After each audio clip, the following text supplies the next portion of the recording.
During versus while. During সবসময় হচ্ছে during এর পরে ফ্রেজ বসবে আর হোয়াইল এর পরে সবসময় ক্লজ বসবে, ঠিক আছে। এখন তুমি বলতে পারো what is phrase and what is clause, right?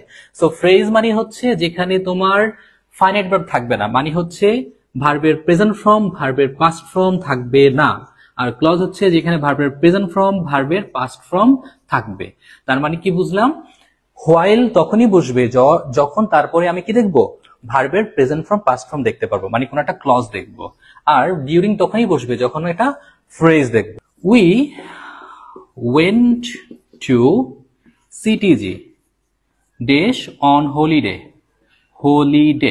এখানে তোমাকে বলা হয়েছে ডিউরিং অথবা হোয়াইল বসাও। তোমাকে কি বলেছি? ডিউরিং বসবে যখন তারপরে কোনো ভার্বের প্রেজেন্ট ফর্ম পাস্ট ফর্ম দেখবো না, আর হোয়াইল বসবে যখন তারপরে ভার্বের প্রেজেন্ট ফর্ম পাস্ট ফর্ম দেখবো। তার মানে কি আমরা কি শিখলাম? যখন আমরা দেখবো V1 V2 নাই, দেন হচ্ছে ফ্রেজ, তার মানে V1 V2 নাই, তার মানে এটা কি হবে? During. I went to Thailand dash I was on holiday.